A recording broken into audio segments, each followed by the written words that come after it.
Hello guys, welcome to my YouTube channel spouse astrology. It's me Aarti. जैसे कि आप लोग जानते हैं कि ये मेरा न्यू चैनल है एंड जो प्रीवियस चैनल है वो आपको लिंक डिस्क्रिप्शन में इजीली मिल जाएगा।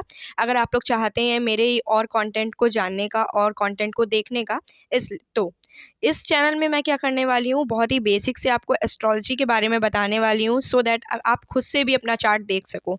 ठीक है, तो चलिए वीडियो को स्टार्ट करते हैं। आज बहुत ही बेसिक टॉपिक पे मैं बताने वाली हूँ कि एस्ट्रोलॉजी क्या होती है। सबसे पहले तो ये आपको पता होना चाहिए। दूसरी चीज़ क्या है कि ज़ोडिएक साइन जो हमारे होते हैं उनके बारे में आज हम लोग बात करने वाले हैं कि पर्टिकुलर साइन अगर किसी का है, मान लीजिए एरीज से आज हम लोग स्टार्ट करेंगे, एरीज साइन के बारे में बात करेंगे। तो एरीज अगर किसी का है तो वो पर्सन कैसा होने वाला है, इस बारे में हम लोग बात करेंगे। ठीक है, बहुत बेसिक टॉपिक है, बहुत ही डेप्थ में लेके आपको जाऊंगी, सो वीडियो पर बने रहिएगा। तो चलिए वीडियो को स्टार्ट करते हैं।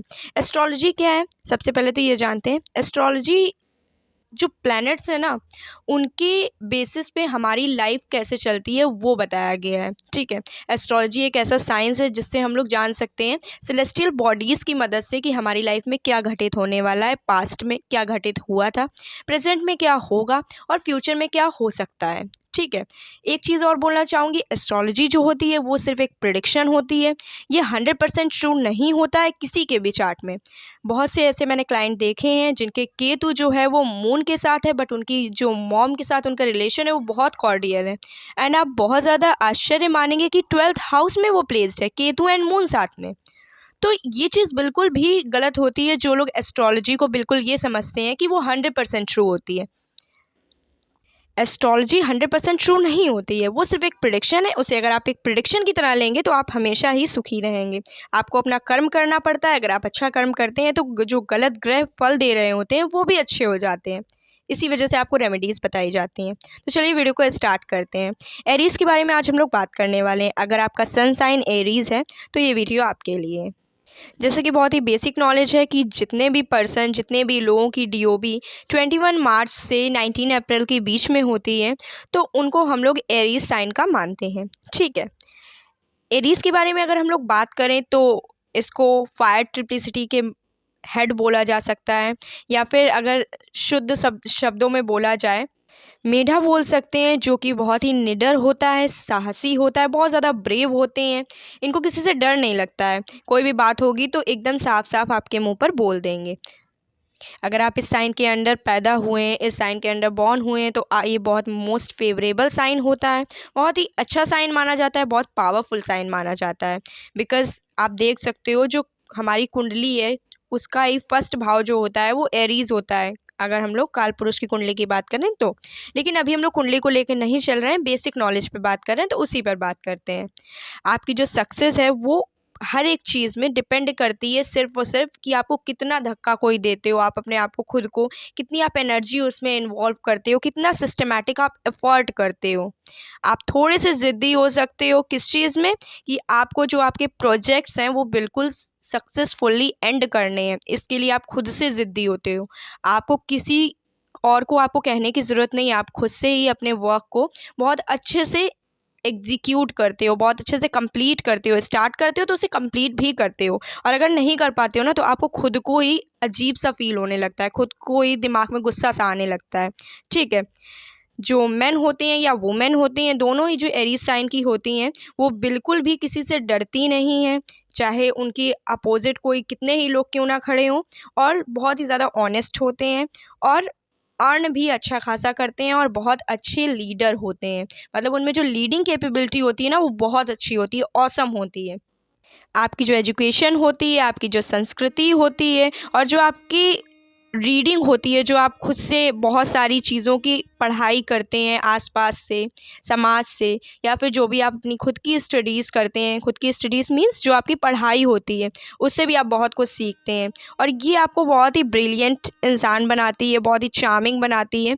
और आप कन्वर्सेशन बहुत अच्छी करते हो, मतलब जो बातचीत है उसमें एक एलिगेंट वे दिखता है जब आप बातचीत करते हैं। ठीक है, जो आपका ज्ञान है वो बहुत ज़्यादा इम्पॉर्टेंट है आपके लिए, और दूसरे से भी आप यही एक्सपेक्ट करते हो कि वो भी ज्ञानी हो। आपको अच्छा लगता है ऐसे लोगों के साथ उठना बैठना, और साथ ही में आप दूसरों से एक्सपेक्ट करते हो कि वो भी इतनी ही दृढ़ता दिखाएं अपने काम में, इतना ही डिटर्मिनेशन दिखाएं अपने वर्क में, बिकॉज आप बहुत ज़्यादा डिटरमाइन होते हो अपने वर्क के लिए, बहुत ज़्यादा डिटरमिन होते हो। ठीक है, नेक्स्ट देखा जाता है। अब जैसे कि एरीज़ को मैंने इतना सारा बताया, और एरीज़ को आपको भी पता होगा कि एरीज़ क्या करता है, अपने वर्क में ही उलझा रहता है। उसको जो भी डे टू डे लाइफ है उसमें उसको अचीवमेंट्स करनी है, अपनी लाइफ में उसको सक्सेस चाहिए। ठीक है, तो अब इसमें ये चीज़ दिमाग में आती है कि हो सकता है कि ऐसा कोई बंदा हो एरीज साइन का ही, जिसको स्पिरिचुअल कनेक्शन फील होता है, और ये स्पिरिचुअल कनेक्टिविटी उसको चाहिए हो अपनी लाइफ में। तो क्या होता है, तो ऐसे में एरीज साइन जब स्पिरिचुअली कनेक्ट होने की कोशिश करता है ना, तो इसकी जो साइकिक एबिलिटी है वो बहुत ज़्यादा ऊंचे स्तर पर डेवलप होती है। मतलब अगर वो प्रयास करते हैं तो बहुत ही अच्छी खासी उनकी साइकिक एबिलिटीज़ डेवलप होती हैं। नेक्स्ट अगर हम लोग बात करें कि अगर आप लोग बहुत ही अच्छे से अपनी लाइफ को जीना चाहते हैं एक सिस्टमैटिक वे में, जो कि आप करते तो हो, मतलब आप कोशिश पूरी करते हैं, लेकिन ज़रूरी तो नहीं कि जो आपके एफ़र्ट हों वो एकदम सही डायरेक्शन में हो। तो सही डायरेक्शन आपकी ये है कि आप एक टाइम में एक ही वर्क को करिए। ये मत समझिए कि मैं मल्टीटास्किंग हूँ, मैं एक साथ बहुत सारे काम को कर लूँगा या कर लूँगी। तो आपको क्या करना है, एक टाइम पे एक ही वर्क को लेना है, सो दैट आप उसको सक्सेसफुली कंप्लीट कर पाओ। बिकॉज अगर आप सक्सेसफुली कंप्लीट नहीं कर पाओगे ना, तो आपके अंदर जो फ्रस्ट्रेशन होगी उसके चक्कर में फिर आप बाकी काम को तो कर ही नहीं पाओगे।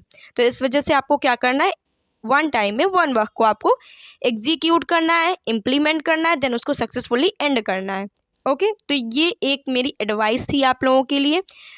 एरीज़ के बारे में बताना चाहूँ तो बहुत सारी चीज़ें बता सकती हूँ। फायरी एलिमेंट होता है, रूलिंग प्लैनेट मार्स होता है, मंगल होता है। और अगर की ट्रेड्स की हम लोग बात करें तो ऐसे लोग जो होते हैं बहुत कॉन्फिडेंट होते हैं, खुद पे ही डिपेंड रहना पसंद करते हैं, किसी और पर डिपेंड रहना पसंद नहीं करते हैं, इंडिपेंडेंट नेचर के होते हैं, और बहुत ही ज़्यादा ब्रेव होते हैं, बहुत ही ज़्यादा करेजियस होते हैं। और ऐसे जो जातक होते हैं ना, वो अपने स्पिरिट के लिए जाना जाते हैं, अपनी खुद की बात के लिए जाने जाते हैं, जो वो खुद से करना चाहते हैं, किसी और पे डिपेंड नहीं रहना चाहते हैं।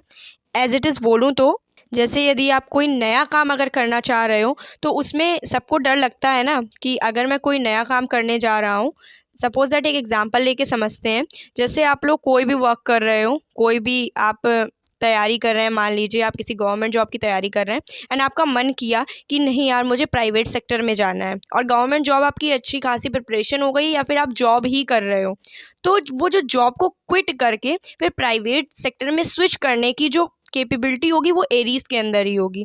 बाकी लोग ना डर जाएंगे, नॉर्मल कोई भी होगा वो इंसान डरेगा ही, एरीज़ को भी डर लगेगा अंदर से कि अगर मैं प्राइवेट में नहीं स्विच कर पाया तो मैं वापस कैसे आऊँगा। बिकॉज आप जिस चीज़ में अच्छे से इम्प्लीमेंटेशन कर रहे हो, अपनी लाइफ में अच्छे से वर्क कर रहे हो, उस चीज़ को छोड़ के कोई भी नहीं जाना चाह रहा है। ठीक है, तो यही चीज़ मैं बोल रही हूँ कि नई चीज़ों को करने की जो कैपेबिलिटी है वो तो होती है एरीज़ में, बट साथ ही में जो रिस्क लेने की कैपेबिलिटी होती है, रिस्क लेने की जो क्षमता होती है, वो बहुत अच्छी खासी होती है किसमें, एरीज़ में। तो इसी के साथ, इस लास्ट एडवाइस के साथ, इस लास्ट एग्जांपल के साथ वीडियो को एंड करते हैं। आपको ये सीरीज़ चाहिए तो मैं आगे कंटिन्यू करूँगी, अदरवाइज़ नहीं करूँगी। कमेंट सेक्शन में इस चीज़ को मेंशन कर दीजिएगा। Thank you so much, bye bye.